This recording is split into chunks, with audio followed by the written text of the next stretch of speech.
穿越洪荒，我成了帝俊太一脚下一只连化形都不配的玄龟幼崽。放眼洪荒，上至祖巫神魔，下至天魔大妖，个个都把我当成一口就能吞掉的血食。三足金乌的一缕余威，都能震得我龟甲崩裂，神魂欲碎。可所有人都以为我必死无疑时，我非但半分不慌，反而兴奋的浑身血液沸腾，只因我觉醒了天道词条掠夺系统。但凡有生灵在我面前陨落，哪怕只剩濒死一口气，我都能强行掠夺他刻在魂元里的天道词条。祖巫的力之极致，真龙的万水本源，凤凰的不死神火，洪荒万灵的天赋神通，我通通掠夺。我要从这只任人踩踏的玄龟融进洪荒万道，蜕变成万古独一、凌驾天道的无上祖龙。此时，在一只200多丈的巨型龙虾旁，我正拿着雪白的虾肉大快朵颐，一道系统提示音却猛然响起：检测到可融合词条，是否立即融合？闻言，我看向那几个光团，详细信息便瞬间出现在我眼前。好战，白，你的性格暴躁，在战斗之中喜欢横冲直撞，与水同行。蓝，你是水族的一员，在水中更容易修炼，且更加灵活，宝运亨通。紫，你对法宝的祭炼有着出色的成功率，且会产生出人意料的效果。真龙之血。金，你拥有一部分龙族血脉，经过修炼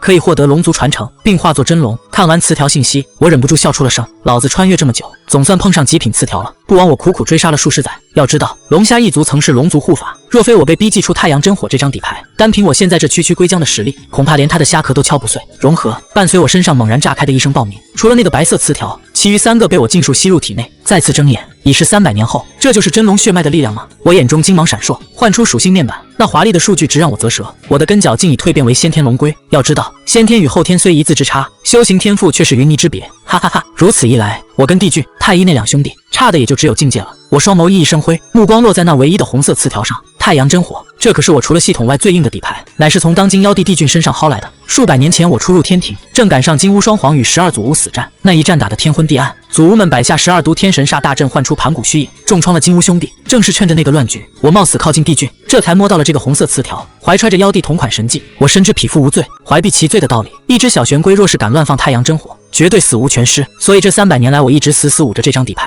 如今根脚突破先天，我内心的野望也跟着疯狂滋长。正当我浮想联翩时，天边骤然射来一道白光，伴随着一阵威严的红音：天兵消沉，听令。什么情况？怎么有天兵令？我伸手一招，将那古朴的令牌射入掌心。在天庭，天兵纯属底层人员，别以为当了天兵就能长生久世，这破差事每500年就得经历一次任务考核。天兵分1到9级，我目前正好是一位6级天兵。奇怪的是，距离我上次考核结束才过了300多年啊！先看看是啥内容吧。我皱紧眉头，把天兵令贴在额头上，脑海中瞬间涌入讯息：天兵消沉听令，100年前斩妖台有玄仙大妖遁逃，你已入选征讨队伍，即刻随军出征，限期10年归营。读完信息的瞬间，我忍不住破口大骂：我靠，这是哪个狗日的天将给老子派的任务？要知道，如今的天庭由帝俊太一统领，洪荒众人私下都称之为妖庭，那可是天下大妖的老巢，能被押上斩妖台的，全是不服管教的绝世凶煞或反骨仔。这等桀骜不驯的大妖，居然还能从斩妖台杀出去，实力绝对不可小觑。更何况对方还是一尊玄仙，就算我如今暗中晋升到了天仙中期，具备了8级天兵的战力，跑去惹这种狠角色也是纯属找死。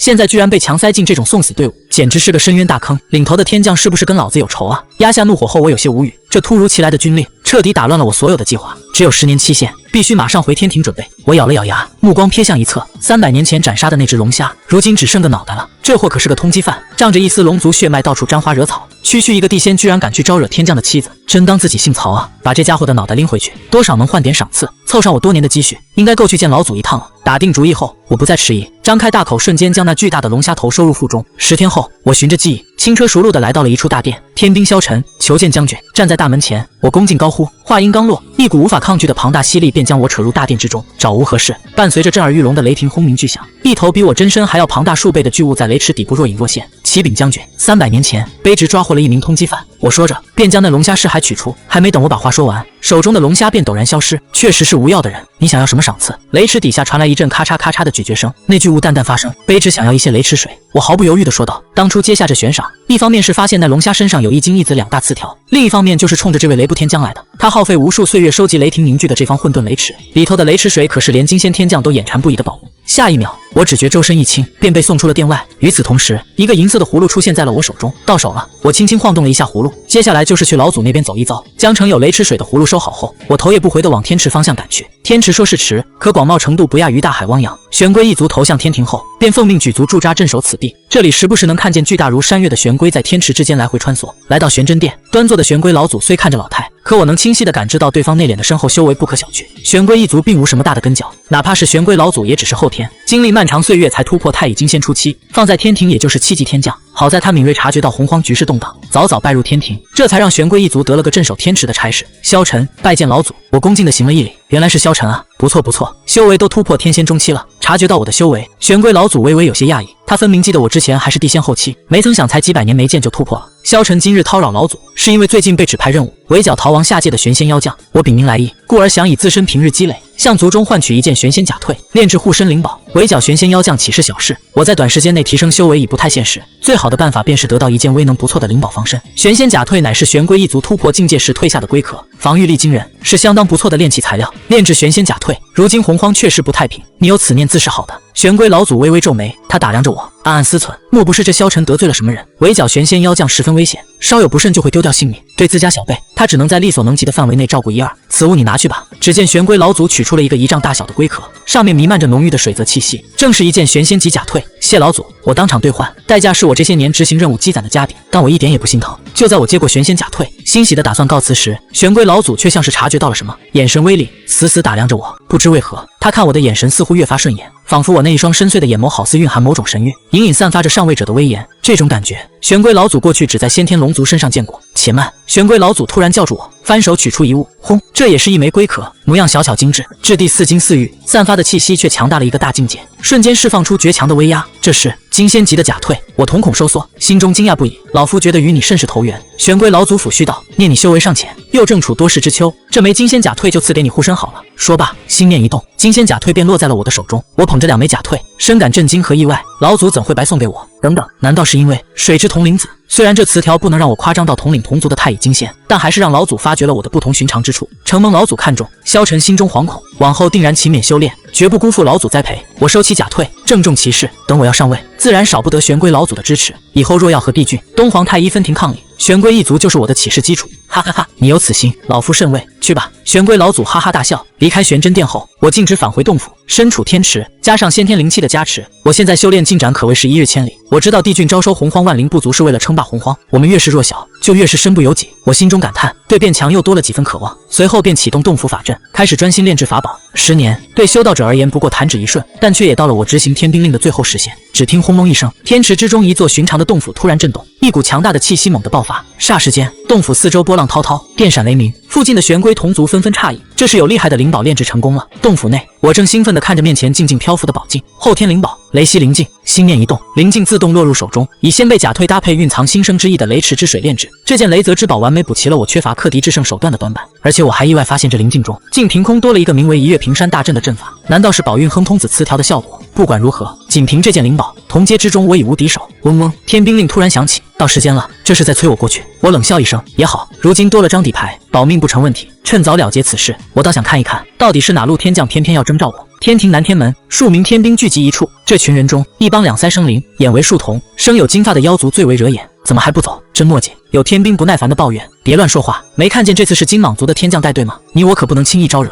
那人闻言缩了缩脖子：“来了！”不知谁喊了一句，只见从天池飞来一道白色光团，径直落在众人面前，白光消散，正是我。一旦天兵抗拒牵引，就会被军法处置。还以为是什么人物，原来只是个6级天兵。有人瞧见我令牌上只有6条云纹，不屑地撇嘴：“我这10年都在练气，压根没时间参加考核。”我没有搭理他们，而是目光带着探寻之色看向带队的天将。我本来还心中寒怒，结果见到此人，嘴角不由一抽，暗骂道：“我靠，居然是你！站在我面前的是一个玄仙修为的金蟒族天将，他蛇鳞树瞳，满头金发，足足有我2倍腰围的蟒蛇腰，整个人魁梧雄壮。我怎么也没想到，征召我的天将居然会是对我纠缠不清的金蛟。他已突破玄仙，晋升天将。天将金蛟闻言得意的哈哈大笑，邀功似的说道：“心血来潮闭关就大功告成了，这次出关接下任务，这可是刷贡献点的大好机会。我第一时间给你预留了位置，够意思吧？”这位天将大人怎么和这6级天兵这么熟？同行天兵中有人好奇，一名金蟒族天兵酸溜溜的解释：“这小子以前侥幸救过金蛟大人一命罢了，大人知恩图报提携他，你们别多想了。”周围几名爱慕金蛟的天兵此刻都嫉妒地瞪着我，恨不得取而代之。我心中却满是无奈，当年随手救下金蛟，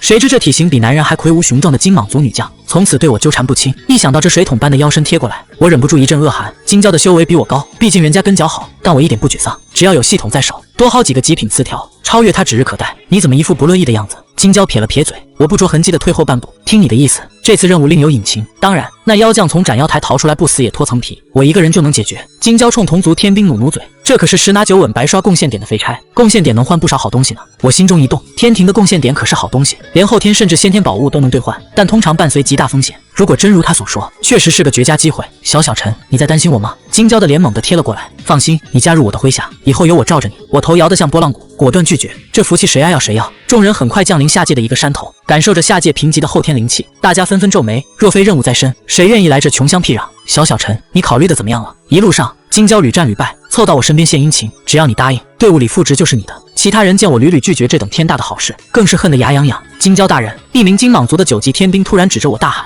我不服，凭什么他能跟着我们执行任务？”众人停在半空，金蛟脸色一沉：“金冉，你给我闭嘴！本将自有打算。你想抗命？”金冉是金蟒族天才，也是金蛟的追求者。此刻他再也忍不住了，属下只是不明白，一个小小的6级天兵，修为不过地仙，有什么资格参加？那妖将实力强劲，萧晨万一着了道，岂不危险？这话皮笑肉不笑，隐隐带着威胁。周围的天仙们纷纷幸灾乐祸，等着看好戏。我无语的翻了个白眼，这群人也就这点争风吃醋的格局了。那你的意思是，我要怎么做才能有资质参与这次任务呢？我笑眯眯的打断。金冉上下打量我，轻蔑一笑：“很简单，在我手上撑过3招，算是你的本事。”轰！属于天仙后期的修为毫不掩饰的释放，金蟒虚影盘踞周身，压迫感惊人。在众人眼里，我一个地仙，别说3招，1招都必死无疑。金蛟面露焦急，正要阻拦，我神色平静，语出惊人：“3招太麻烦，拜你只需1招。”天兵们一愣，随即哄堂大笑。金冉蛇瞳骤缩，杀机毕露，哈哈哈！1招让我帮你清醒清醒。话音未落，金冉周身金蟒化虚为实，张开血盆大口朝我扑杀而来。他出手就是全力，毫无保留。我面不改色，朴实无华的一掌拍出，真龙之血，先天龙龟，他们根本不知我早已脱胎换骨。轰隆，只一掌打得金蟒断手，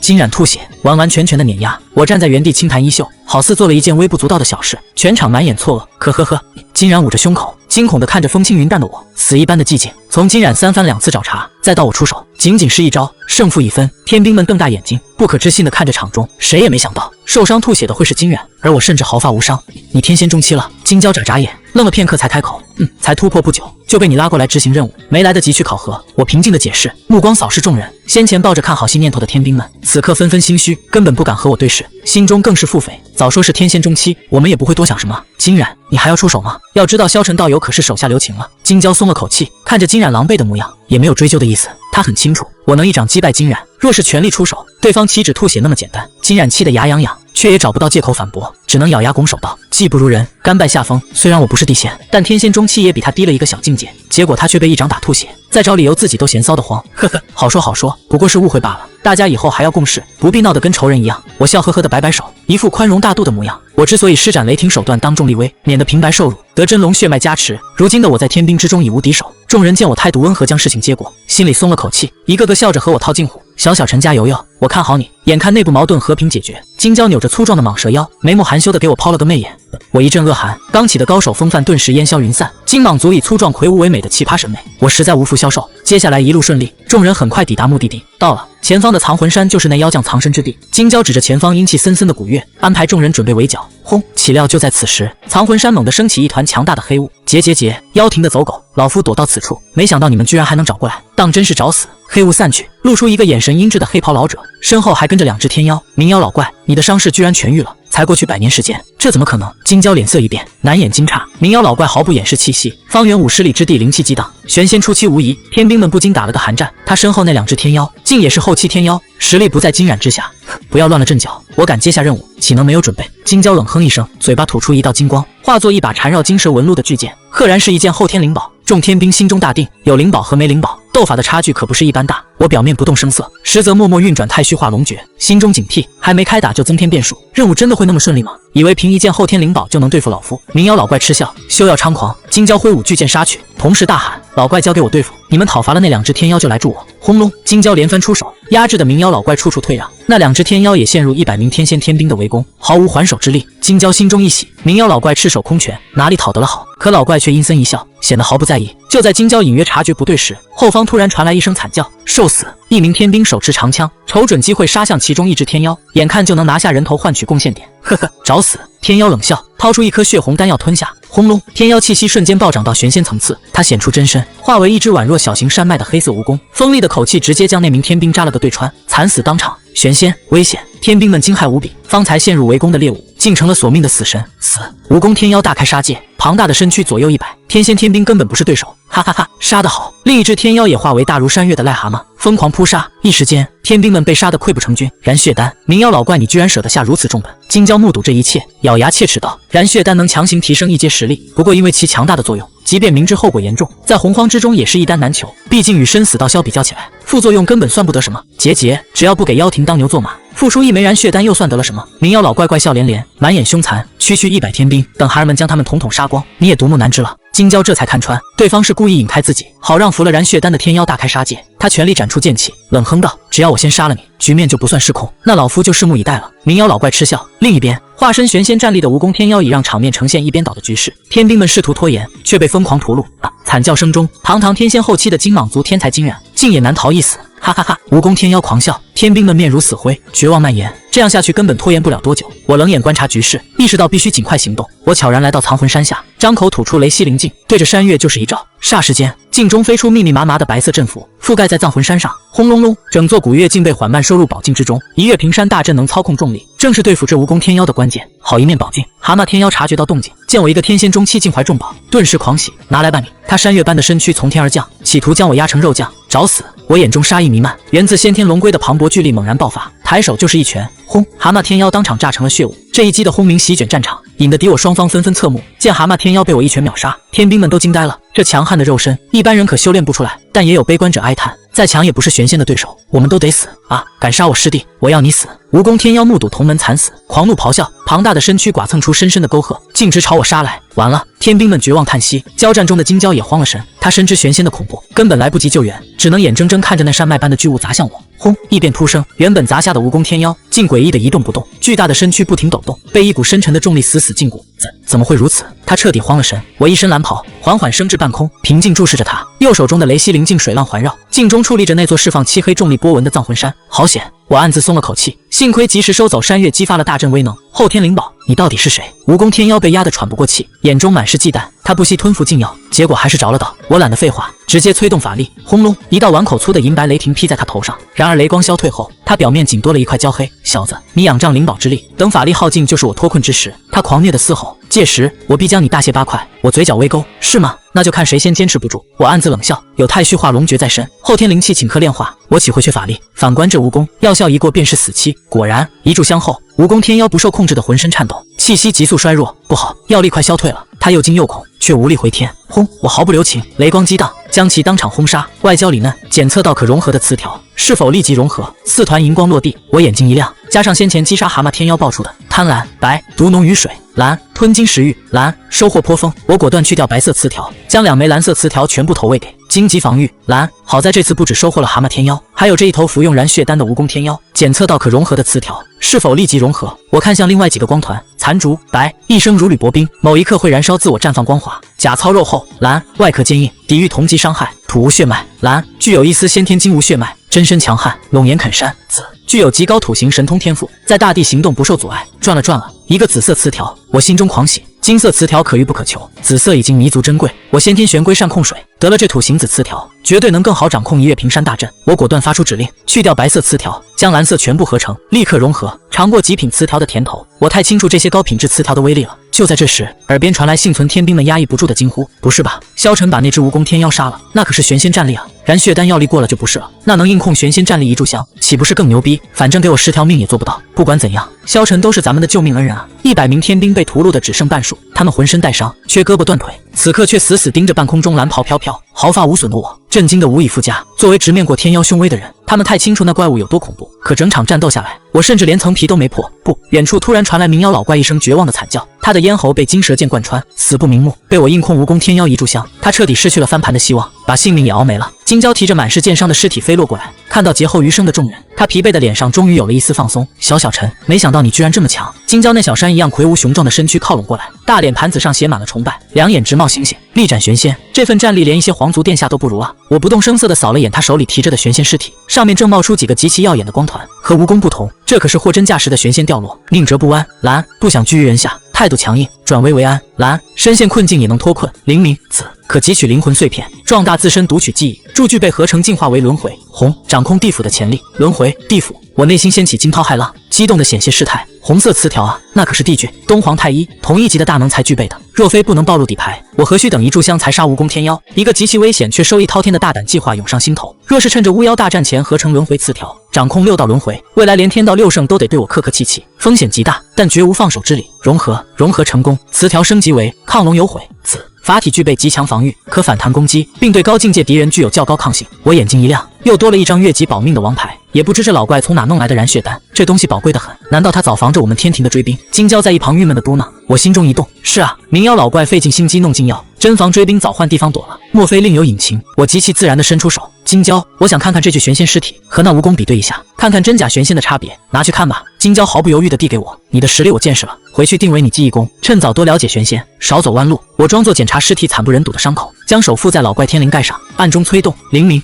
一股冰凉的气息瞬间涌入，灵魂猛地一阵充实。我快速翻阅他近10年的记忆残片，瞳孔骤然收缩，心中倒吸一口凉气。这老东西千方百计逃出斩妖台，竟是因为发现了一座先天阵法，里面极可能藏着连大罗金仙都会心动的先天灵宝。他弄来燃血丹，就是因为自己玄仙初期破不开阵，想强行提升手下实力去破阵，然后杀人灭口独吞宝物。还好把他们先杀了，避免了一场自相残杀的悲剧啊！我心中冷笑，泛起一丝恶趣味。我装模作样的检查完，将尸体还给金蛟，心中却飞速盘算，先天阵法非同小可，我还需突破玄仙才能去碰。这次任务贡献点极多，正好换取宝物冲击境界。他谁也没告诉我，大可放心。返程路上，天兵们默契地放慢速度，落后半个身位，让我和金蛟走在最前面。他们看向我的眼神里，无不带着深深的敬畏和感激。如果没有我，他们今天全得死。再加上以我的表现，以后必定也是1号人物。总之不得罪肯定没错。天庭巡天殿，喂，你们情报全是错的。那老怪伤势痊愈，手下还有吃燃血丹的天妖，害得我的人死伤过半，怎么办？金蛟举起当差的天兵，凶神恶煞地恐吓道。天兵吓了一跳，急忙撇清，天降大人，洪荒机缘无数，玄妖的好处很正常，您可不能怪小人啊。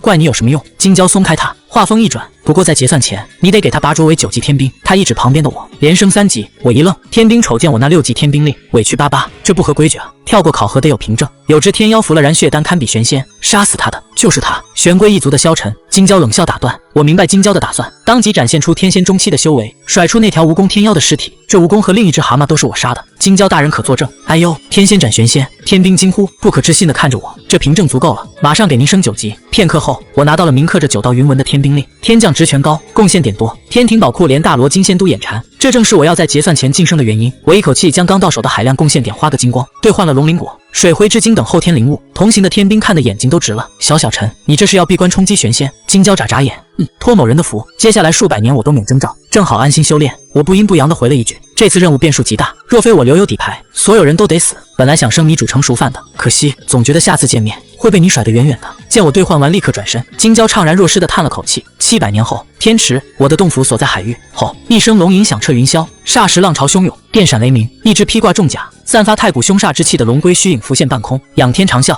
周遭水域的玄龟们站立低头，不敢有丝毫冒犯。玄真殿内，玄龟老祖猛地睁眼，骇然望向异象源头，真龙气息，族中竟有后辈觉醒了真龙血脉，莫非是他？他立刻想到了当年那个讨要假退的年轻后辈。洞府内，我一身蓝袍，玄仙法力流转不息，周身水雾氤氲，宛若五爪真龙，耗费700年与无数宝物，我终于突破玄仙。现在的我不用雷息灵镜，仅凭肉身打爆那半吊子蜈蚣足矣。我握紧拳头，感受着体内充盈的力量。太阳真火见不得光，但真龙之血绝无问题。别人只会当我是福缘深厚的后天生灵，突破玄仙便能接考核晋升天降，获取更多宝物。但我现在并不着急，在此之前，先取了那先天阵法中的宝物再说。我舔了舔嘴唇，心心念念了700年，事不宜迟，我即刻动身前往下界。我前脚刚走，玄龟老祖便降临洞府，他抓了一把残留的水气，老眼金芒爆射。老夫果然没看错，这气息浑厚凝实，当真是真龙之象啊！真龙栖息之地，连周遭海域都会潜移默化的蜕变，甚至诞生后天灵根。老祖我活了无数岁月，太清楚真龙的恐怖统治力。玄龟一族难得出个有真龙血脉的旷世奇才，无论如何都要倾尽全族之力培养。玄龟老祖激动的浑身发抖，只是左右环顾，却连个人影都没见着。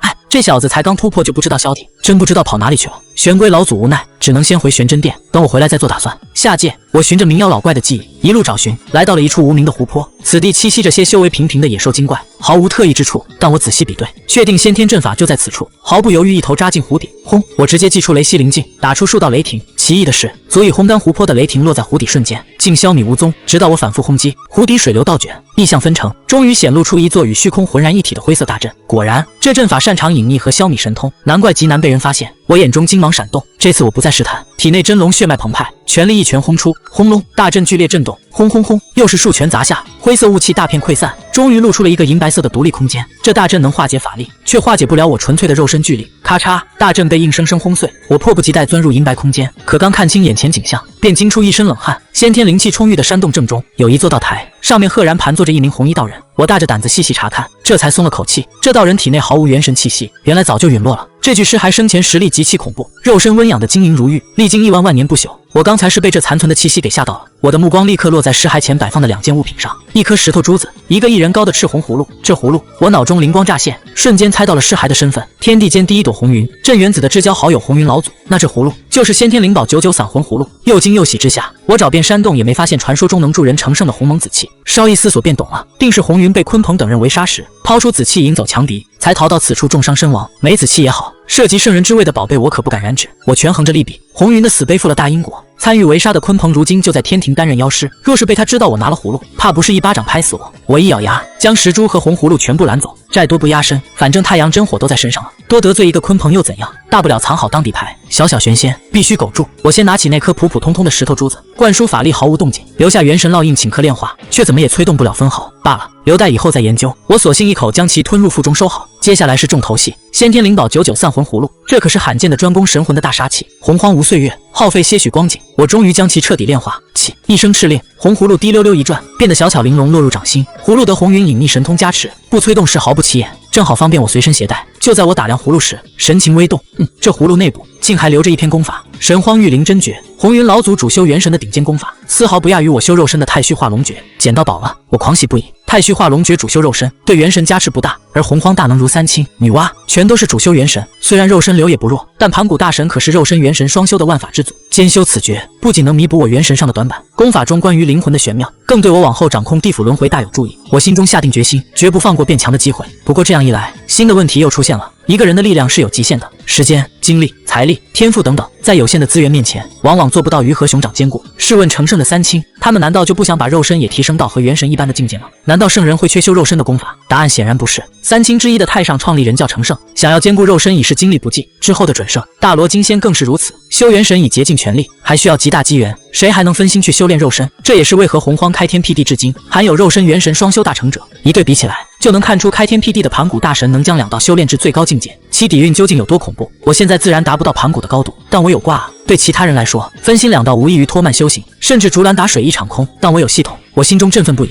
只要掠夺的词条足够多，还怕修炼不够快？如今我已经有了灵明子，两者搭配，效果绝对不会差。那么现在就只有一个问题了。我收敛喜色，目光落到红云的尸骸上，这具尸骸历经10000年都没有腐朽，但也仅此而已。我敏锐地察觉到了异常，这尸骸未免太干净了，不光灵性不存，元神气息更是半点也无，这太奇怪了。就算陨落，在封闭的先天阵法秘境里，也该有气息残留才对。除非红云还没死，他主动舍去肉身，元神藏到某个地方苟延残喘了。想到这里，我再度掏出那颗石头珠子和红葫芦，99散魂葫芦已被我彻底炼化。如果藏着元神，我早发现了。最大的可能就是在这石头珠子里。端详半晌，我忽地一笑，反手将珠子收好。呵呵，我是在自己吓自己。就算这红云还活着，状态定然极差，身不由己，否则早去找好友镇元子了。与其担惊受怕，不如赶紧提升实力。管他什么红云白云，只要我足够强，统统奈何不了我。天庭巡天殿，此地是天兵天将接取任务的枢纽。随着巫妖两族摩擦日益加剧，殿内人来人往，行色匆匆。我一身蓝袍，周身隐隐有龙形水雾环绕，迈步走入大殿。当差的正是老熟人刘波，上次结算任务时还被金蛟恐吓过。他一见到我，感受到那充盈的玄仙气息，吓得立马起身相迎，恭敬道：“小人刘波，拜见天将大人。”我摆摆手，我刚突破玄仙，要成天将还得先完成考核任务，给我安排吧。哎呦，小人哪敢给大人指派，您自己从天降级任务里挑就行。刘波姿态放得极低，递上一卷书册，洪荒世界强者为尊，他才天仙初期，怎敢怠慢？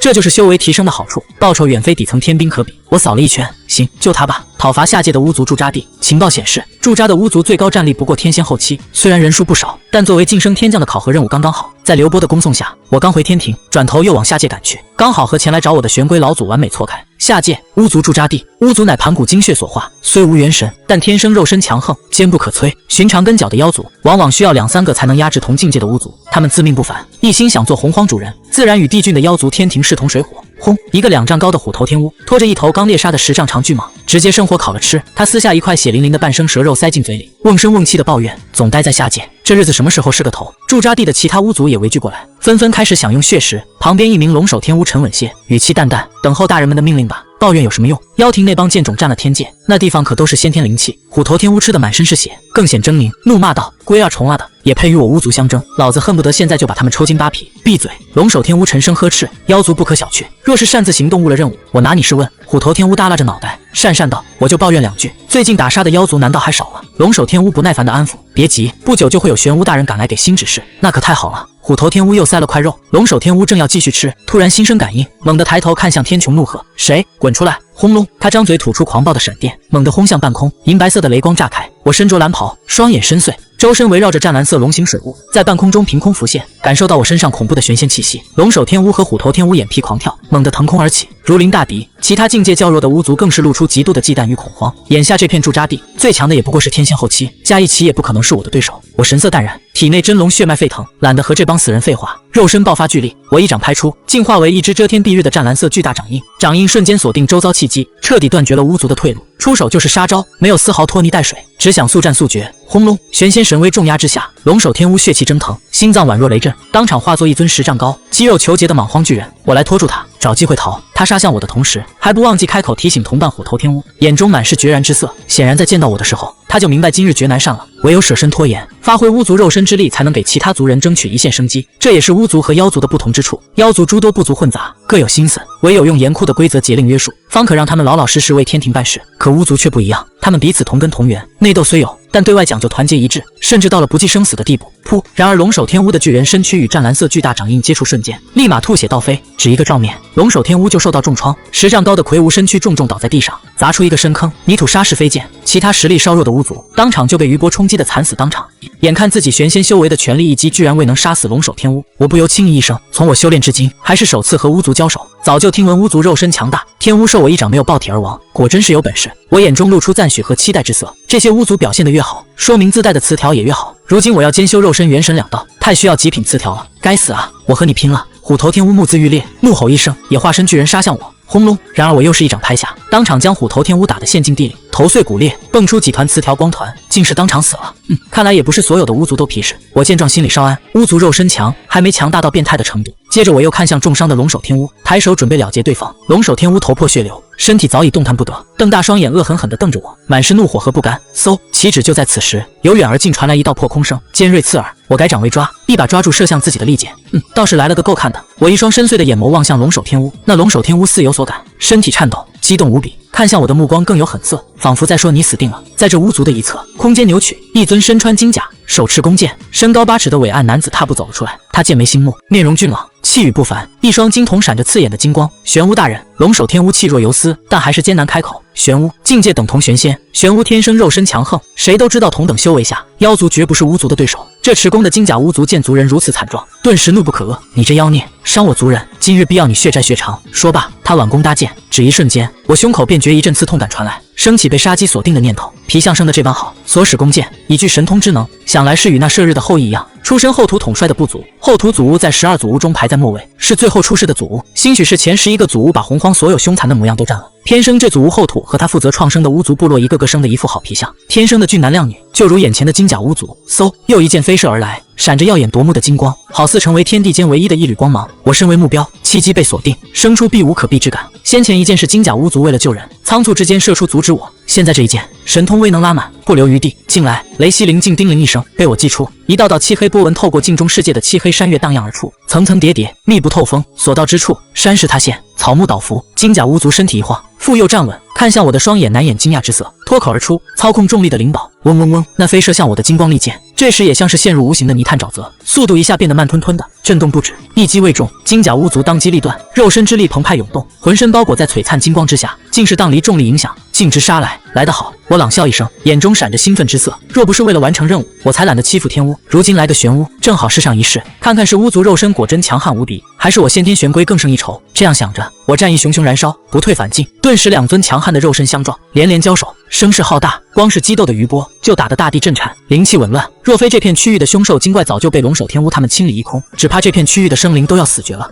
只要死得早，就不会被玄仙的战斗波及。转眼间，双方已拼杀上百招，一座座大山倒塌，一条条江河蒸发，洪荒大地俨然一副惨状。金甲巫族越打越是心惊，此妖的肉身怎如此强大？不在同境界的巫族肉身之下，甚至我全力出手都奈何不了。这真的是一个玄妖初期该有的实力吗？我也在默默收集信息，心道巫族肉身的确强，能和没有催动真龙之血的我斗得旗鼓相当。轰轰轰，双方战斗进行到了白热化。金甲巫族心惊我肉身竟能和自己旗鼓相当，更诧异对方为何不知疲倦一般。明明自己身为巫族，战斗到现在消耗巨大，他却像个没事人一样。渐渐的，金甲巫族满腔怒火被忌惮取代，绝不能放过此妖，否则对我巫族就是祸害。这样想着，金甲巫族眼中露出决然之色。只见他猛地后退，伸手抓来金弓利剑，再度凝聚出一道耀眼夺目的金光，浓郁的杀机牢牢锁定我，不给丝毫躲闪的机会。雷息临近的重力波纹瞬息而至，却被金甲巫族浑身笼罩的金光尽数挡在周身3丈开外，不得寸进。殊不知，此时我在验证自身肉身强度可以和巫族抗衡后，已经有些不耐烦了。也好，这就了解你。我神色冰凉，体内真龙血脉沸腾，隐隐有龙吟之声响彻，血肉鼓动之间，已然化作一尊宛若泰山巨岳的百丈龙龟。龙龟浑身上下覆盖着尖锐骨刺的狰狞鳞甲，以背部鳞甲最为厚实，而我的头颅则是赫然长着一对晶莹剔透的珊瑚龙角，先天根角。龙龟真身，嗖，一道金光骤然射出，爆发无穷杀机，虚空猛地扭曲，像是要破碎一般。金甲巫族倾尽法力神通凝聚的金光利剑眨眼射中龙龟，瞬间在其身上炸开，声若雷霆。金甲巫族来不及兴奋，看清情形后，瞳孔猛地一缩，满是难以置信的惊骇。这怎么可能？只见锐利的金光散去，露出龙龟百丈的庞大身躯，在其胸口鳞甲上赫然多了一个窟窿，靠近的鳞甲也有裂痕，但是这个窟窿才多大？碗口大小吧。和龙龟百丈的庞大身躯相比，根本不值一提。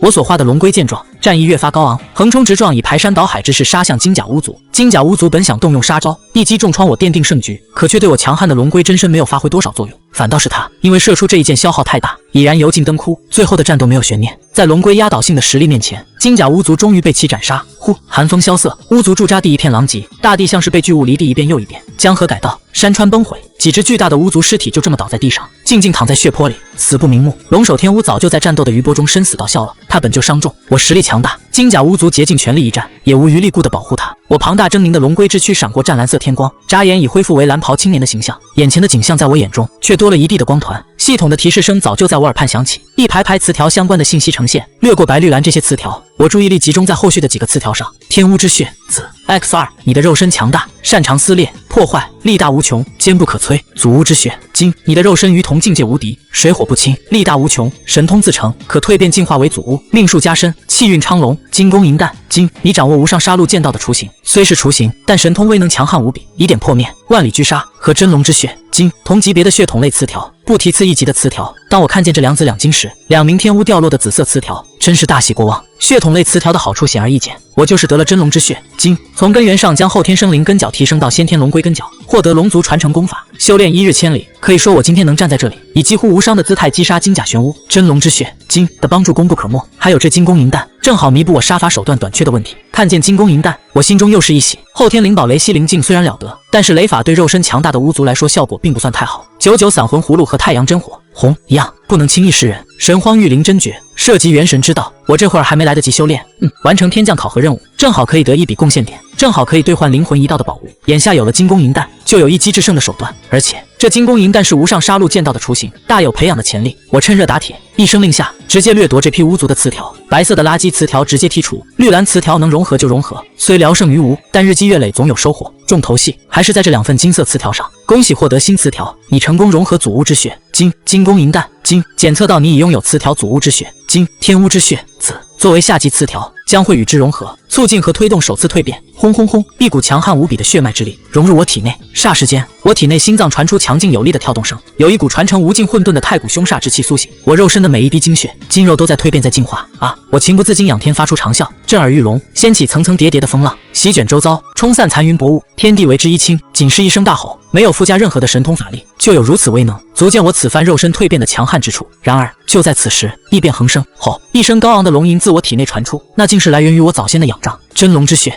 同为霸主级的血脉，真龙之血和祖巫之血都有流淌在骨子里的骄傲，谁也不服谁，两者相遇必然要分个高下。眼看着2种血脉就要在我身体里滑下到来打擂台，身体的主人我不乐意了，妈的，照你们这么搞，我不得废了。我心念一动，直接就让系统出手。系统，给我把2种词条融合，都是一个身体里的血脉，打什么架啊？检查到词条效果产生冲突，系统将为宿主融合2种血脉，请稍等。随着系统的提示音传来，2股血脉像是太古莽荒的巨龙和巨人一样，在我体内展开搏杀。砰！我当场呕血，体表毛孔竟是飞溅出一层层血雾。我靠！系统，你要我命就直说，心里头暗骂一句。但我也明白这两种血脉非同小可，当场显露真身，如百丈山岳大小的龙龟真身趴坐在大地上，越来越多的鲜血从我体表渗出，包裹在庞大的身躯上，渐渐结成一层厚厚的暗红色血痂。我一动不动，在血痂的包裹下像是沉沉睡去，那磅礴的凶煞之气也一点点收敛隐匿，整个看上去和一座造型古怪的山岳没什么区别。洪荒不计年，数百年的光阴过去，昔日巫族的驻扎地，经历大战之后的满目疮痍，如今又被一层郁郁葱葱的绿植覆盖，其中也包括了那座长着许多尖刺的血红色山岳。在这座山岳周遭，还多了一些穿着兽皮、看起来脏兮兮、可怜巴巴的小人儿。这片区域的凶兽精怪过去被巫族清理一遍之后，又经历玄仙级战斗的洗礼，1000年之内都不会有什么凶兽精怪赶回来，倒是便宜了这些生活在洪荒最底层的人族。1日，这暗红色山岳中忽然亮起一道白光，正在不停震动。人族们虽然好奇，但这座暗红色、长满尖刺的大山在他们眼中就是圣人。在这山上长的草木、花果、兽道、山岳的气息滋润，已具备神意，算得上灵物了。对这些生活在洪荒最底层的人族而言，更是如同宝药。于是乎，整座大山都被人族视为圣山。每到了重要的日子，除了向人族女娲祭拜外，还要给这座圣山增添香火供奉。对于山上的白光，他们也只以为是圣山显灵，不敢冒犯。若是有其他的天兵在此，就会认出那震动的白色光点正是9级天兵令。如今不停震动，要么是有人征召此令的主人，要么就是接取的任务到了完成的时限。天庭有律令，天兵接了一个任务，那么在这个任务完成之前就不能被征召去完成其他的任务。这样做是为了避免天庭管理混乱，让天兵们更好地完成任务，但是也为了防止天兵们偷奸耍滑，故意接任务却不去完成，以此来拖延时间。天庭还附加一条任务完成的时间限制，时间到了没完成任务，不但任务视作失败，还要受罚。轰隆！眼看着任务时限将至，暗红色的山岳忽然震动，看似是泥土砂岩，实则是血痂正在崩塌开裂。山上和山下小的和蚂蚁似的人族大呼小叫，一个个惊恐骇然，只觉得遭遇世界末日，马上就要殒命。谁知就在此时，周围不知何时弥漫起湛蓝色的水雾，有之无形，轻轻托举这些人族，挪移到安全的地界。到了这个时候，山岳才轰然炸响，荡漾着金光的湛蓝色雾气直冲上天。人族们惊疑不定地注视着这一幕，直到看见在那湛蓝色雾气中显露出一尊无比庞大、散发气息的身影时，他们扑通一声跪倒在地，咿咿呀呀地喊着：“是山神大人！山神大人显灵了！大家快快拜见山神大人！”伟岸身影方一出现，就引得周遭天色巨变，乌云汇聚，雷霆雨露霎时落下。大地之上，草木像是雨后春笋节节冒了出来，其中不乏许多颇具灵性的灵物。对于玄仙或许无用，但对于弱小的人族来说，却是天大的恩赐。也因此，人族见到如此神迹，跪拜的越发虔诚。人族们齐齐跪拜，声音虽小，却逃不过我的感知。此时的我已经成功融合2种霸主级血脉，修为水涨船高，突破玄仙中期，并且融合2种血脉后，此时的我面容看上去没有太多变化，但棱角分明，多了几分坚毅和俊朗的气质，一双眼眸也隐隐散发着刺眼锐利的金芒，那是我血脉之力提升，体内神通自成后尚未收放自如的意象。呼，我口鼻呼出2道白练，一转眼竟是形成暴风骤雨、雷声轰鸣的天地异象，肉身也比以前变得更加强大了。无需我做什么来试探，仅仅是感知到体内宛若擂鼓一般轰鸣不止的鲜血流淌而过的声音，就知道这具肉身非同小可。对此我啧舌不已。翻开系统面板，我瞅见变化，不禁眉毛一挑。宿主我境界玄仙中期，根脚先天祖龙，香火巨灵9品山神，功法太虚化龙诀，神荒御灵真诀，词条太阳真火，红祖龙之血，红祖龙之血，红。你以自身底蕴为道基，融合真龙之血和祖巫之血，诞生出全新的无上血脉，乃是洪荒天地从无到有的第一只祖龙，肉身不灭，元神不朽，享空正之功，受无上功德，神妙无穷，从此命数加深，背负因果。我震动，呼吸都禁不住急促了半分。祖龙之血，红色词条，真龙和祖巫本就不凡，都是洪荒天地的霸主级存在，融合这2种血脉的祖龙，岂是等闲？等等，肉身不灭，元神不朽，意思是我这根脚乃是兼顾肉身和元神2道。我眼中金芒闪动，之前我虽然下定决心兼修肉身元神2道，但是很清楚自己的词条强化偏向肉身和灵魂有关的，仅一个紫色的灵明词条，所以才一心想着完成任务，好兑换一批灵魂灵物为元神修炼添砖加瓦。可现在的我元神的根脚之快，在血脉融合的时候补足了。真龙和祖巫本身血脉特点都没有偏向元神的地方，尤其是祖巫本身连元神都没有，谈何修炼？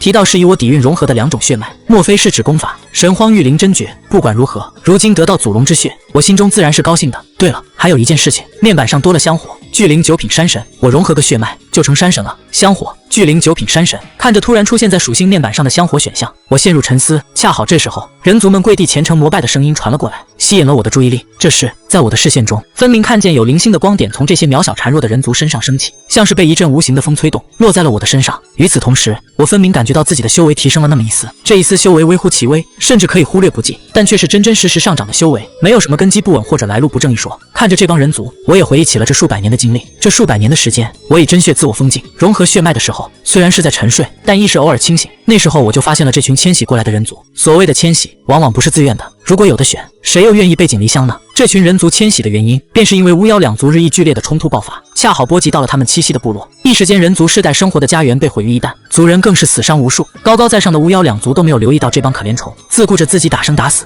人族们连恨都不敢，只能默默拾起行囊，一路迁徙，辗转来到此地。也幸亏我杀死了驻扎此地的巫族，自身又化为山岳，无形之中吓退了不少凶兽精怪。而孱弱的人族甚至感应不到我那股潜藏的太古凶煞之气。在战战兢兢繁衍2、3代人后，人族见果真没有凶兽精怪前来抓他们当血食，一个个欢喜鼓舞。虽然他们不知道缘由，但当看见化作的山岳和山上受到气息影响产生的低阶灵物时，顿时把我看作是庇护他们的山神。这座山也被视为圣山，年年月月皆有人族以香火供品虔诚祭拜，久而久之，数百年积累下来，倒是无形之中为我凝聚出了香火神位。这可是人族的香火啊！只是人族气运还未能续接巫妖两族败亡后的气运，看上去几乎可以忽略不计。由他们祭拜产生的香火也强大不到哪里去。在洪荒亿万生灵中，人族可以说是最不起眼的哪一个？连龙虾都有真龙血脉，人族呢？除了是被女娲创造出来的后天生灵，被3清之一的太上传下晦涩难懂的金丹法外，人族根本没有存在感。巫妖们一屁股坐下，碾死了都不知道自己杀了人。其他的凶兽精怪随随便便就能拿人族当血食，被蹂躏、被屠杀、被欺辱，这就是人族现状。但是谁又知道这看似孱弱的人族才是日后洪荒的主人呢？巫妖两族打生打死，最后也只是给人族做了嫁衣，而人族又被站在更高层的。轰隆，天地一声惊雷打断思考，我看了一眼，心生惊异，连相关存在的念头都不能有。人族果真非同小可啊！我心中长叹一声，深深凝望着这群人族，渐渐产生一个想法：香火神道亦是功德果位，有功德者无灾无劫，这可不是说说的。3清圣人之一的太上有一功德灵宝，祭出之后万法不沾，处于不败之地，防御力惊人。更重要的是我的出身，决定了我之后10之8九会被巫妖亮界波及，那可是充满血腥和屠戮的漩涡。什么金乌祖屋，最后也不过一抔黄土罢了。我现在底蕴是深厚，可和这种亮劫比起来啥也不是。如今正好让我和人族搭上了线，何不借机发展香火神道，谋取功德果位？亮劫爆发，巫妖两族英劫，人族乘势而起，我有人族功德果位，岂不多了一条退路？甚至不止于此。简而言之，我要当人族的天使投资人。现在的人族生活在水深火热之中，谁也瞧不起他们，连亲妈女娲都不疼。太上传下金丹法在首阳山收拢一批人族后，也不管别的人族死活了，我出手庇护，说是雪中送炭不太恰当，该说是护族龙神才算贴切。另外选择出手庇护人族，我还有另外一个原因，那就是我还没忘记自己的前世出身，无论能不能获利，多少帮衬一些吧。看着衣不蔽体、惶惶不可终日的人族，我叹息一声，之后巫妖亮劫也会对人族降下一场杀劫，到时候这群人族能有几个活下来还是未知数。我一挥手，后天灵宝雷息灵镜落在血家堆砌的山坡上，一时间水降雷声，春雨绵绵，滋润出勃勃生机。又有一岳平山大阵操控重力，使得江河改道，山岳移位。最后我硬生生为这群人族开辟出一片平坦肥沃的平原。人族何曾见识过这般鬼斧神工的神迹，连连跪拜，脸上惶恐和期待并存，只把额头磕得头破血流也丝毫不觉。又一道湛蓝色水雾升腾，将这群人族挪移到肥沃的平原上。最后我显露出真身，在半空中看了这群人族一眼，接着架起遁光，飞往天穹。只片刻天上就连一点痕迹也不见了。现在和人族直接接触还为时过早，若是显得太过刻意，让那些洪荒大能们察觉到不对劲，可就不妙了。我这般举动，出发点是因为这群人族祭拜奉我为山神，故而心生怜悯之心，留下雷息灵镜，也是因为此物对我帮助并没有在天仙时候那般大。何况只要我想要，可以随时过来取走。我加速赶路，心中思忖，自觉没什么纰漏，这才放心。我不会承认走得这么急切，其实是因为剿灭巫族驻扎点的任务完成期限要到了，再不回去巡天殿交付任务，可就要判我失败，不仅任务白忙活一场，还得受到处罚。而就在我走后，平原上的人族们愣了愣，有的人不信邪掐了一把同伴，惹得对方大呼小叫之后，才终于确信不是在做梦，山神庇佑了他们。一众人族无论男女老幼，皆是放声大哭，对我感激涕零。巡天殿这里依旧是人来人往，天兵天将行色匆匆。什么？你说萧晨还没有回来交任务？玄龟老祖瞪眼，神情急切地追问当差的天兵。这天兵不是刘波，是另外一个。面对太乙金仙的玄龟老祖不敢有丝毫怠慢，闻言颤颤巍巍地说道：启禀大人，按照记录显示，这位萧晨大人上一次接取任务已经是500年前了，再过几个时辰就是任务完成的期限了。他脸色犹豫，观察着玄龟老祖逐渐阴沉的脸色，欲言又止。玄龟老祖苍老的脸上阴沉的仿佛能滴出水来。他当然明白天兵话中的未尽之意，一个任务要是能完成，那早就完成了。到了任务期限还没有归来，那就说明遭遇意外，有可能被困在某个地方。但是最坏的可能是已经陨落了。考虑到巫妖两族的冲突日益加剧，我此番又是接取的讨伐巫族驻扎点任务，解决几个天巫地巫，对我而言不会有什么难度。经过这些时日，玄龟老祖也早就知道我以天仙中期镇压玄仙战力的事迹，这在玄龟老祖看来很正常，毕竟我拥有真龙血脉，突破玄仙之后，按理来说实力也将越发强大。莫非是遭遇强敌？巫族肉身号称无敌，罕有敌手。萧晨若是遭遇几个强大的玄巫，真龙血脉尚未大成，岂不危险？玄龟老祖到底经历得多，稍微细想，就将我遭遇的意外推测出来。只是哪怕是他，也不会想到我和玄巫厮杀时丝毫不落下风，经历500年时间，也已经更进一步。罢了，也是我玄龟一族没有这个福分，日后老老实实镇守天池吧。玄龟老祖思索片刻，眼看距离完成任务的期限只差一刻，眼神中透露出悲伤之意，不由长叹一声。谁知一道耀眼夺目的金光飞快穿过南天门，径直飞入巡天殿之中。在场的天兵天将无不侧目，只是看了一眼，就感觉双眼刺得生疼，不由露出惊讶之色。这金光竟然蕴含某种神通威能，而且威力还不小。在他们看来，这名玄仙如此急切，不惜催动神通赶路，莫非是有什么大事发生？想到这里，众天兵天将默契地停下脚步，想看看究竟发生什么事情。对于他们这些天兵天将来说，最忌惮的一无所知，洪荒的水太深，多了解一些情报，以后遇到事情也好做出应对，不至于死得不明不白。玄龟老祖本来也诧异这金光神通，可忽然察觉到了什么，脸上的表情有一瞬的呆滞。金光散去，露出一身蓝袍，面容俊朗的我快步上前，将天兵令拍在当差的天兵面前，急切说道：“我要提交任务。”听罢，众天兵天将们露出失望之色，还以为有什么重要的事情，结果只是赶着交任务啊。有些天兵天将嘟囔一声，转身就走。当差的天兵没见过我，愣了一下，暗力问道：“可有凭证？”“有的。”我一手握着震动不止的天兵令，张嘴吐出几团事物，在天兵面前的柜台上一字排开。轰！这些东西一出现，立马散发出一股太古莽荒的凶煞之气。一些天兵天将甚至出现应激反应，法力下意识运转，把自己包裹得严严实实。这气息他们可太熟悉了，正是让天庭众妖为之忌惮的巫族气息。巫族肉身之强悍，乃洪荒之罕见。妖族虽然也有真身，修法历练神通，可和同阶的巫族相比还是差了不少。与巫族厮杀，若非以多打少，否则还要被对方压制。再加上巫族一个个凶煞的没边，打起来从不贪生怕死，就要和妖族拼命。天庭的妖族，尤其是底层，绝大多数都是被裹挟着加入天庭，本身就想捞点好处，谁又愿意为这点东西拼命啊？时间一久，妖族对巫族这群皮糙肉厚的莽夫也难免生出几分忌惮。这时，当差的天兵看见眼前的事物，差点吓得蹦起来，声音颤颤巍巍：“这些都是我斩杀的巫族强敌，一只玄巫，两只天巫，还有地巫若干，被我砍下脑袋，作为凭证带了回来，可否结算任务？”我从左到右，从那死不瞑目的金甲巫族开始介绍，只盼着能快点走完流程。这些巫族肉身强悍，修为深厚，哪怕死后只剩头颅，也是怨气滔天。当差的天兵只看了一眼，就害得不得了，尤其是那头戴金甲头盔的俊朗巫族，一双金眸瞪得老大，其中还有神通威能残留，刺得他双眼流泪，刺痛不止。能，绝对能。当差天兵急忙收回目光，打量着气息深沉，好似胡渊的我，语气恭敬之中又带着几分忌惮，躬身道：“大人稍等，我马上就给您结算任务。”说罢，天兵取过天兵令，一溜小跑去了后殿。周围天兵天将见状，无不露出诧异之色，怎么也没想到，我居然单枪匹马就解决一名玄巫。有人认出这玄巫乃是后土部族出身，更是一惊。谁不知道这后土部族善使利剑，一箭射出，要是挡不住，小命就交代了。可我这玄仙看上去并无什么大碍，而且还奢侈到飞盾都用神通催动的地步，可见状态好得很。这说明什么？说明我赢得轻松，没费多少功夫就解决掉同阶的玄巫。想到此处，天兵天将们看向我的目光也多了几分敬佩。过了没一会儿，当差的天兵手捧着托盘回来，那托盘上赫然放着一枚微微泛着蓝光的令牌，比天兵令更加精致，正是天降令。至此，我也才终于松了口气。想起这一路的风驰电掣，心中暗骂：坑爹的系统，说什么请稍等，差点就错过任务了。当然了，我只是抱怨2句罢了。这一路赶来，融合血脉后，光是飞遁的速度就让我小小的惊喜了一下。若非是差点错过任务完成的期限，就算错过了又如何？左右受点处罚罢了，承受得起。毕竟这和祖龙血脉相比，又算得了什么呢？大人，您已身为天将，这是您的天降令。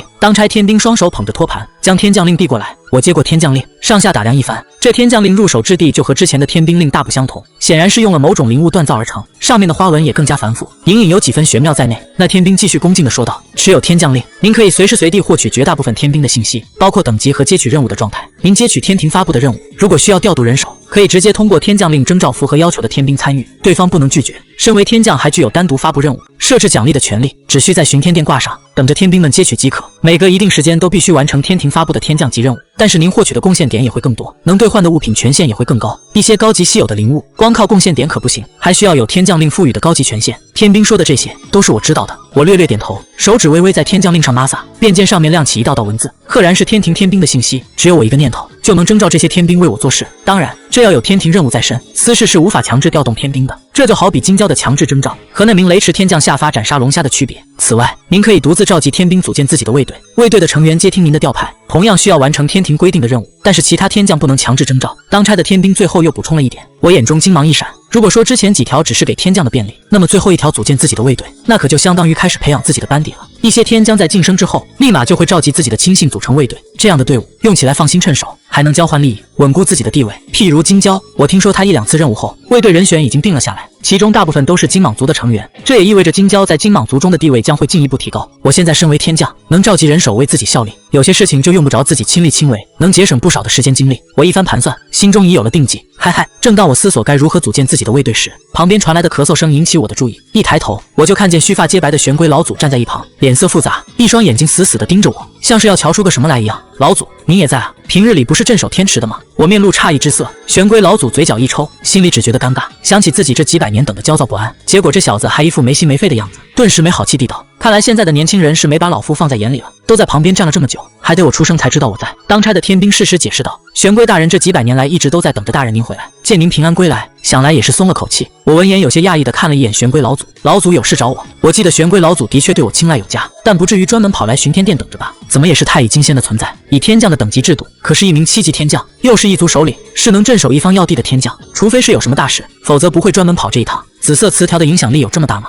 废话，等你处理好自己的事，再来玄真殿寻老夫。玄龟老祖冷哼一声，径直离开大殿，就和镇守雷池的天将一样。玄龟老祖镇守天池，离开天池的时间不能太长，否则出了乱子，他可是要被问责的。看见玄龟老祖就这么走了，也没说是为了什么事，我有些摸不着头脑罢了。等会儿去问问玄龟老祖就知道了。我也没纠结，想不明白的事情就先放在一边，转头就用完成这次任务获得的贡献点兑换了好些灵物，其中大部分是和元神修炼相关的灵物。我如今根脚提升为先天祖龙，肉身和元神都得到极大的提升，不过元神毕竟起步较低，比起肉身要弱上不少，正是需要弥补的短板。收好灵物，我来到玄真殿，玄龟老祖正在这里等着我。拜见老祖，不知老祖有何事召见？我一如既往的恭敬行礼。玄龟老祖端坐主位，上下打量着我，越看玄龟老祖越是心惊。他明显的感觉得到，此刻的我浑身上下散发着一股极其古老霸道的气息，而且我500年前不还是刚刚突破玄仙初期吗？为何一回来就突破玄仙中期了？这等修炼速度，在众多洪荒生灵之中已经算得上极快了。类似的例子，他过去只在先天龙族这般的天才身上见过。思考片刻，玄龟老祖终于是想好先问什么。萧晨，老夫问你，可是觉醒真龙血脉了？我心中一动，对于玄龟老祖道破自己的跟脚一事并无多少意外。我修炼和成长轨迹并没有多少遮遮掩掩，只要不留下太阳真火这样的破绽，那么一切都还在合理的接受范围内。只是我可不是简单的先天龙族，而是天地第一只祖龙。老祖自然是不知道，还只是把我当成觉醒真龙血脉。启禀老祖，晚辈的确觉醒部分血脉，近年来修炼进展极快也是这个原因。虽然玄龟老祖早就知道，但是听到我亲口承认，心里的一块石头终于还是放下了。他脸上露出和善的笑容，如此甚好。如今洪荒局势动荡，我们玄龟一族实力并不算多强，如今有你，我也能多一些盼头。我态度谦虚附和几句，静静等待下文。果然，玄龟老祖接着开口：天庭和巫族之间冲突越发剧烈，我们玄龟一族也要早做打算。萧晨，你如今晋升天将，可愿意从玄龟一族中挑选族人组建卫队否？我闻言心念一转，又看了一眼脸色如常的玄龟老祖，已然知晓真正意图。老祖这是打算培养我，好让我以玄龟一族为班底，在天庭站稳脚跟啊。实际上，我自从知道天将令有组建卫队的权利后，一路上都在构想，如今得到玄龟老祖的首肯，意味着我在玄龟一族已经能够施展一番手脚。玄龟一族实力不算多强，但族风称得上不错，不至于到处惹事引来劫数。我穿越至今，也是知道族中是尽力在培养和照顾年轻后辈的。如今成长起来，卫队的人手自然优先从玄龟一族中挑选，一来和玄龟一族加深绑定，二来也是因为可以信任。启禀老祖，晚辈正有此意，不知玄龟一族之中可有合适的人选？若得老祖推荐，我也能省下不小的功夫。我当即回应。玄龟老祖闻言露出满意的笑容，我这么说，就是愿意继续承担玄龟一族的部分责任。何况我有真龙血脉，一些优秀的族人若跟在我的身边，好处自然是不用多说。如此甚好。如今我族绝大部分族人都需跟着老夫镇守天池，不过近些年岁也有一些族人开始崭露头角，我且与你细细一说。玄龟老祖显然早有准备，很快就说出一堆人名，将他们的大致修为、性格、擅长什么本领都一一告诉了我。我虽然答应玄龟老祖，但在选人一事上可不含糊，这些族人以后都要跟着我执行任务的，若是其中有人拖了后腿，那对我和整个团队都有极大的影响。其实我还有个小心思，我心里已经有了庇护人族的念头，只是如今身处天庭，许多事情由不得我做主，最好是培养起几个心腹，在自己脱不开身的时候照拂人族一二。很快我就敲定好了一份名单，玄龟老祖一看没什么问题，就点头答应下来。差事办完了，玄龟老祖却没急着送客，又开口问道：如今你突破玄仙，又晋升天将，应当也意识到了天将的任务比天兵的任务更重。除却在天界镇守的任务外，一些需要下界讨伐的任务大都十分危险，巫妖两族冲突日益激烈，实力的提升就非常有必要。我玄龟一族这么些年也有些积累，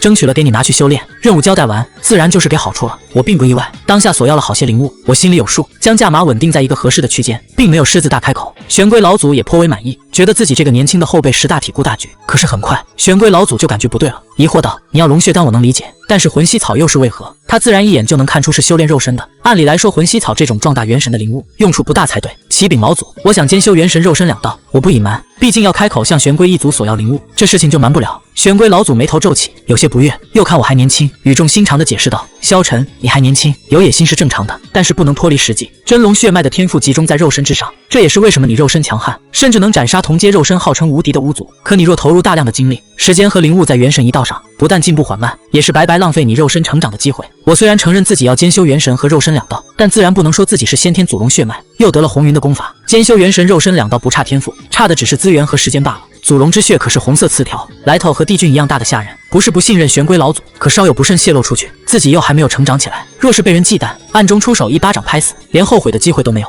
眼看玄龟老祖认为自己好高骛远，我索性就保持这个人设，坚持道：老祖明鉴，我意已决，若是以后当真没有剑术，我趁早放弃也不耽搁多少功夫。玄龟老祖无奈点头应下，但我猜他心里大概是另外一番计较，觉得我这小子肉身一道上进展极快，修炼元神却缺了那么点天赋，必然导致进展极慢。想来他认为我迟早会明白好钢用在刀刃上的道理，也就不会白白折腾了。多谢老祖成全，我心头一喜。有贡献点兑换的灵物，再加上玄龟一族给自己的投资，后续修炼不成问题。当即离开玄真殿回到洞府，也带走大批灵物。因为玄龟老祖交代，这些人有的任务在身，需要过一段时间才能见我，所以这段时间正好给我修炼。洪荒不纪年，我待在天池洞府修炼的时候，洪荒之中的局势也在一日一日发生变化。这一日，天庭妖皇殿，帝俊一身玄袍，其上绣有金乌、大日和金灿灿的纹路，光是背影就给人一种伟岸尊贵之感。这些部族还是不肯归附我天庭。帝俊样貌是一个英俊的青年，此刻背负双手，冷冷凝望着下方跪地的妖帅，开口问道。妖帅季蒙是个身高丈8的壮硕大汉，此刻单膝跪地，闻言已经惊出一身冷汗，只能开口解释道：启禀陛下，那些部族皆说自己效忠的是先天三族，而非天庭，所以不肯归顺。帝俊冷哼一声，双眸中显露出冰冷的杀意，冷冷道：先天三族已经没落，还谈什么效忠？到底是不把本皇放在眼里？季蒙冷汗直流，连忙说道：属下这就带兵即刻讨伐，好让他们知道天庭威严不容半点亵渎。帝俊嗯了一声，算是应下。季蒙刚松了口气，就听到一旁传来声音：皇兄，我洪荒各大部族仍旧对先天三族有旧情，何不找机会将先天三族一并收入天庭？说话的这人面容俊朗，和帝俊有7、8分相似，身穿日月星辰袍，头戴鸿蒙冕冠，赫然是帝俊胞弟，天庭的第2人东皇太一。他不知什么时候出现在大殿之中，提及先天三族，帝俊眼中闪过金芒。他当然知道，若是能收服先天三族，那么他这天庭的威势将不可同日而语。别的不说，至少手底下干活的那帮子妖族也能尽心尽力不少。先天三族称霸洪荒漫长岁月，对其他部族的影响力实在太大。帝俊和东皇太一虽然以强大的实力，又趁着先天三族衰弱之际统合亿万部族，但到底是鱼龙混杂，许多妖族都是抱着分一分好处才来的。若非天庭戒律严苛，只怕还要尸位素餐不去干活。并且回想过去的经历，帝俊冷哼一声道：本皇自是知道先天三族地位非凡，但是百族之虫死而不僵，谁知道先天三族在他们各自经营的祖地之中还藏着什么后手？我们和巫族冲突日益加剧，你我兄弟2人有诸多事务繁忙，不能轻举妄动。对付先天三族不能像对付其他部族那样，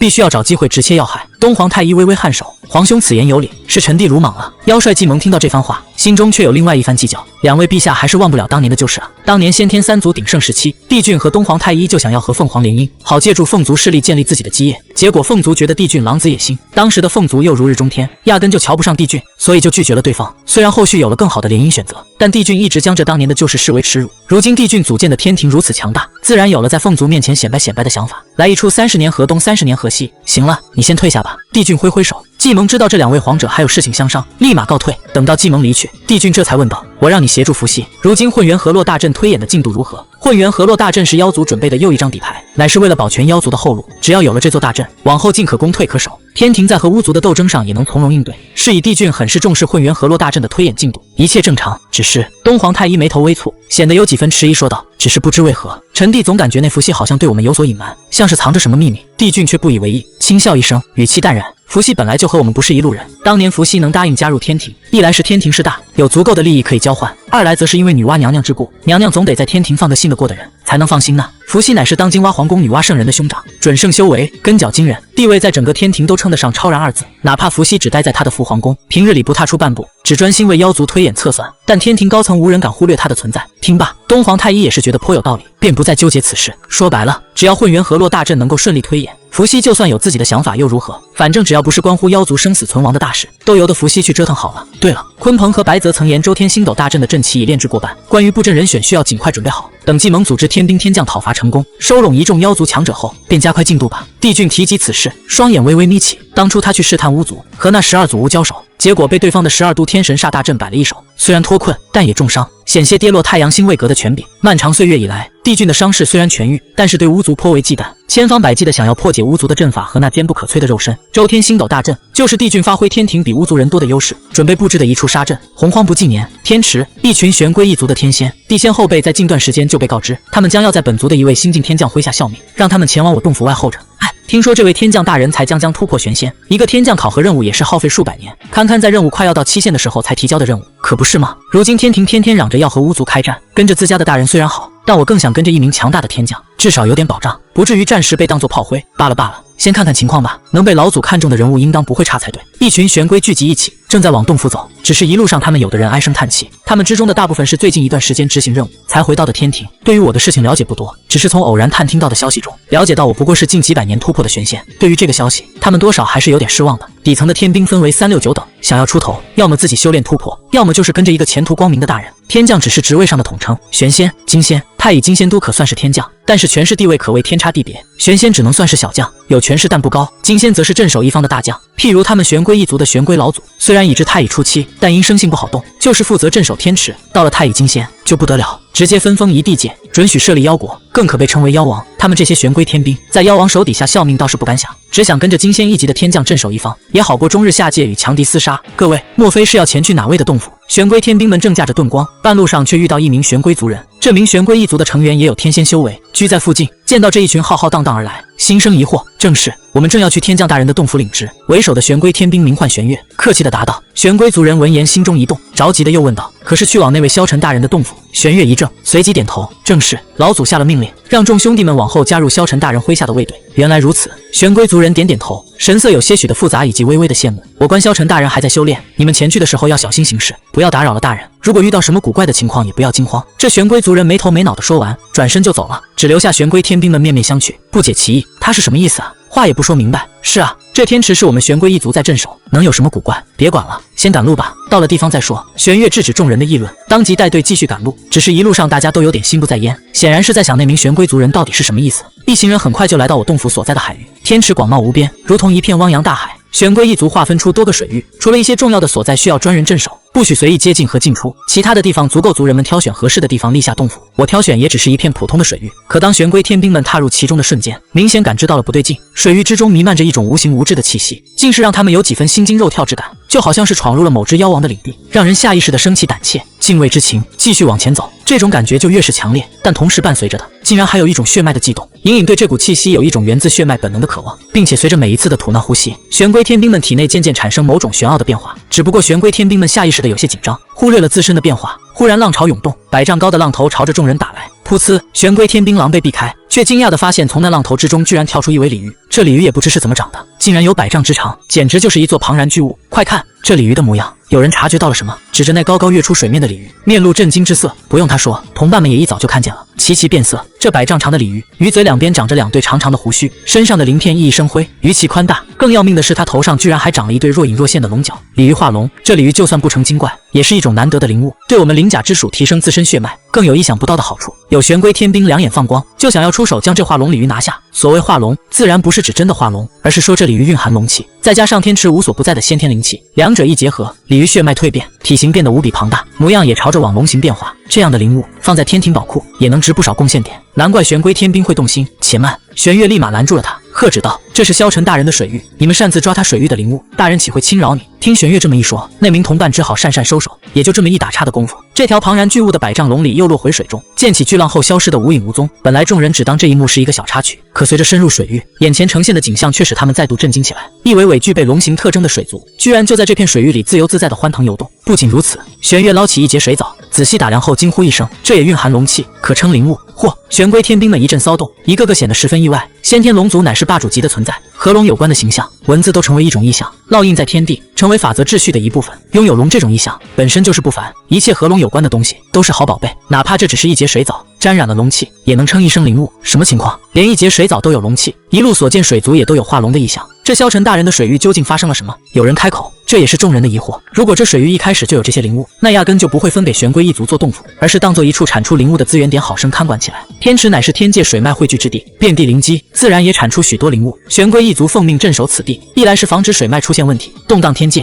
二来就是看好这些灵物，按时采集上缴天庭宝库。玄龟一族只能留取其中的一小部分。于是乎，这片水域只有一种可能，那就是在许给这位萧晨大人做洞府后，这片水域才有如此惊人的变化。众玄龟沉默，猜测归猜测，他们谁也不敢多说什么。许是他们也没察觉，在进入水域短短片刻，心中对素未谋面的我已经多了敬畏之心，不敢随意议论。随着他们越发靠近洞府，沿途上所见的化龙灵物越来越多，品质也越来越高，就连四周弥漫的湛蓝色水雾都呈现龙形的模样，四周虚空中弥漫的玄奥气息也越发浓厚。众玄龟血脉之中的悸动越来越强烈，敬畏和渴望并存。等到了目的地，水中一座造型简单的洞府映入眼帘，水雾游龙似的在四周缭绕，瞧着模样不似一座天降的洞府，倒像是那东海的龙宫。正当玄龟天兵们打算老老实实候着的时候，忽然以洞府为中心，掀起一股无形的风浪，搅动水域动荡不定，浪潮涌动，黑云漫天。众玄龟纷纷惊诧，这又是何故？天池上方乌云密布，电闪雷鸣，水域浪潮涌动，水族腾跃，一时间种种异象让玄龟天兵们措手不及。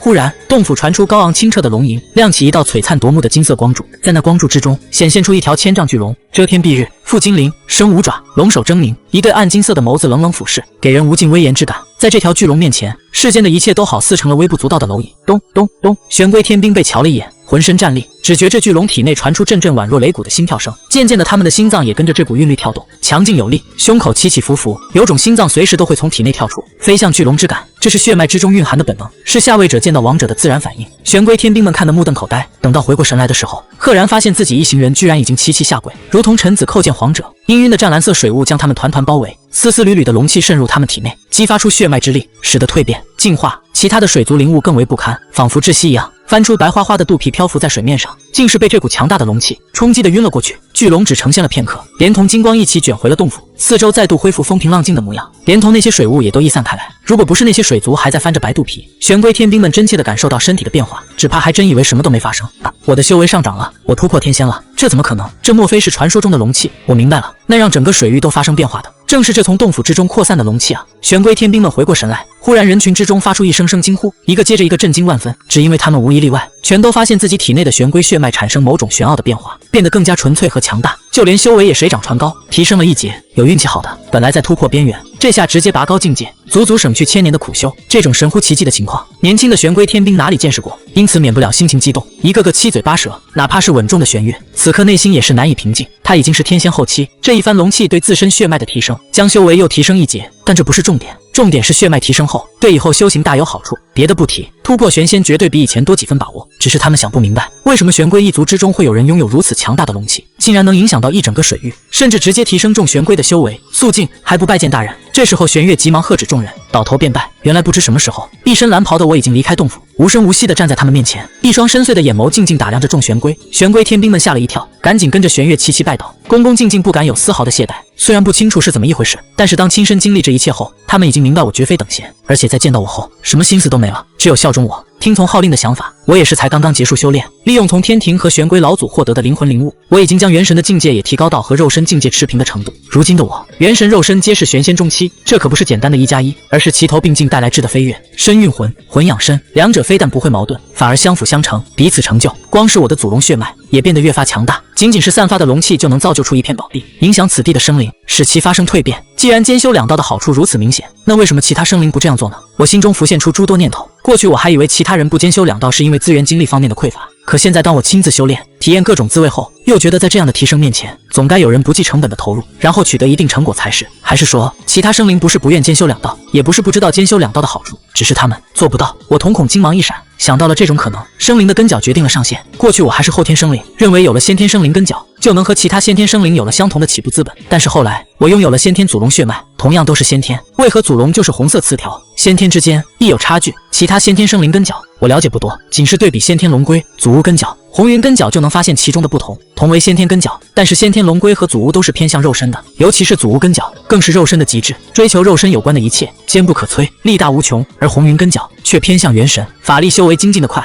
善修术、控魂、制服、布阵，哪怕是三清，似乎也是因为盘古元神一分为三。与其说天生就是修元神的，倒不如他们即便兼修肉身，也不会达成1+1蜕变的程度，顶多能增加战力，但不会质变。只有如盘古这般根脚，才能做到兼修元神肉身，并且相辅相成的地步。现在我的祖龙也能做到这点，我心中振奋。在这动荡的局势下，唯有自身的强大才能给我安全感。不过我好歹没忘记正事，思绪仅是一瞬，很快就回过神来，看着跪倒在地的众玄龟，我说道：“很好，今后你们就在我的麾下做事吧。同为玄龟一族，我自然不会亏待尔等。”玄月当即带着众人齐声应道：“我们愿为大人效犬马之劳。”我微微颔首，露出满意之色。正当我要说些什么的时候，神色一动，天降令凌空飞起，震动不止。一道命令从中传出。见此一幕，我眼睛微微眯起。天降可以指挥天兵，同样更高一级的妖帅也能命令天降，只是一般而言，妖帅都有自己的部队和属下，想要调度自己管辖以外的天兵天将，是需要帝俊和东皇太一首肯的。这批玄龟天兵能被玄龟老祖和我选中，在玄龟一族之中也是精锐。玄月一眼就看出这是有妖帅下令，只是我没有发话。他们身为下属也不能多嘴。我接过天将令，感应着其中的命令内容，沉默半晌，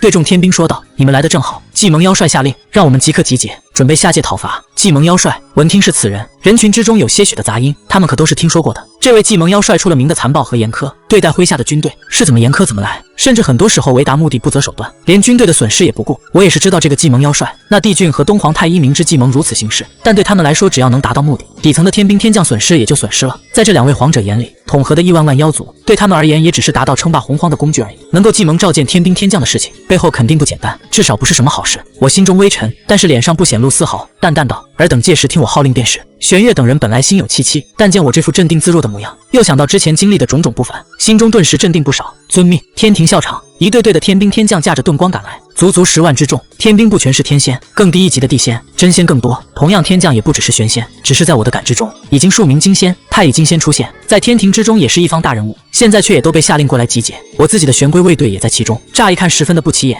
很快前方降下一道黑雾，从中走出一名身高2丈、身穿重甲的魁梧壮汉，正是妖帅计蒙。大罗金仙后期的强大威压霎时笼罩整个教场，天兵天将纷纷保持缄默，大气都不敢喘息一口。计蒙对众人的表现很是满意，面露威严，微微颔首。龙族的威压，我心中一动，想起计蒙的出身。这计蒙曾经是龙族的大将，龙汉出劫后，因为并非真龙嫡系，又及时投靠帝俊，这才免了被亮劫牵连的危险。如今更是成为天庭10大妖帅之一，位高权重，手握重兵，一身的强悍修为十分了得。不过，这计蒙最后还是在巫妖大战中被金之祖侮辱，收的金之锐气穿胸而亡。就算投靠别人又如何？到底是逃不过劫数。我人间清醒，明白这种背靠大树好乘凉的办法在洪荒并不实际，躲得了一时，躲不过一世。唯有自身实力足够强大，才能真正做到万劫难不灭。计蒙眉头微皱，锐利的双眼猛地看向我所在方向，我心中一惊，急忙移开视线，是错觉不成？计蒙嘀咕了一句，却没放在心上。大战在即，他也没工夫管麾下的天兵天将是否偷偷打量他。尔等听令，即刻随本帅讨伐下界虚鬼族。计蒙声音如同雷震，传遍整个教场。接着一阵黑雾以计蒙为中心升腾而起，裹挟着这10万天兵天将离地而起。我身处其中，只觉被一股霸道蛮横的力量包裹攥紧，接着被提起来朝着下界飞去。这计蒙当真是好生霸道，大罗金仙竟然如此之强，一道神通就能挪移10万天兵天将。其他天兵天将们也是十分不适应，这种感觉就像是被人捏在手心里，但他们不敢有任何不满。这可是天庭妖帅，堂堂的大罗金仙，实力强大的可怕，捏死他们和捏死一只蚂蚁没什么区别。很快云开雾散，天兵天将眼前景象豁然开朗，全部驾着云雾立在半空，四周充斥着后天灵气，原是已经到了下界。我抬眼看向下方地界，乃是一处有着数万座山岳的地界，山岳巍峨挺立，植被茂密，远远看去就像是一座座山岳组成的密林，很是壮观。其中有白雾缭绕，以我的修为竟是看不真切，显然是有神通或是阵法在干扰外人的侦查。若是将这些山岳都收进一月平山大阵之中，不知威能提升几何。我对此也只是想想，一月平山大阵也只是紫色词条的产物，想要收拢这么多山岳，怕是早就超过阵法的极限了。计蒙站在前方，手中持有一金光闪闪的圣旨，摊开后宣读一遍道：虚鬼族，尔等不遵吾皇号令，今日天庭妖帅计蒙特领旨讨伐尔等。计蒙也不劝降，直截了当的就说讨伐2字，这也是他一贯以来的霸道作风。哈哈哈，好个天庭，好个妖帅！计蒙，你这背叛先天龙族、血统不尽的叛徒也敢来我万月虚撒野，当真是不想活了。下方山岳之中传出苍老的声音。